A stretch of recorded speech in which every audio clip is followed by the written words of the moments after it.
An absolutely critical step in your home buying journey is the final walkthrough before closing. This is your last chance to ensure the property is in the condition that you agreed to purchase. So let's make sure we do it right. It usually happens 24 to 48 hours before you close. Think of it as your quality control check.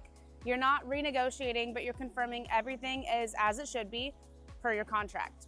So what do you do during the final walkthrough? Well, you bring your purchase contract, your inspection summary, and repair receipts. Check that any repairs that the seller agreed to have actually been completed. Test all the appliances that are staying with the home, oven, stove, dishwasher, washer, dryer, fridge, and any others. Run all the faucets, flush the toilets, and check the drains to ensure there's no new leaks. Turn on all the lights and the fans, make sure everything's working. Open and close all the doors, all the windows, and look for any stuck or squeaky or ones that won't latch. Inspect walls, floors, ceilings. Make sure there's no new damage, stains, or missing fixtures since your last visit. Check the heating, check cooling, and water heater for operation.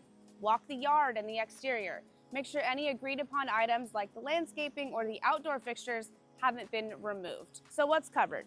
Repairs were agreed upon in writing, contracted fixtures and appliances, and the overall condition of the property as it's laid out in the contract. What is not covered?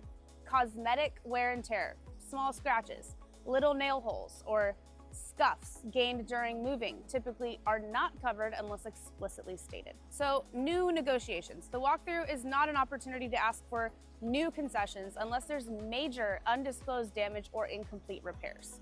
Normal aging, mechanical systems and appliances should work as during the inspection, but not be in new condition unless otherwise contracted. If you spot a problem, document it. Take photos and notes. Contact your agent, that's me or us, immediately. Delays in closing or escrow holds can often resolve issues fairly quickly.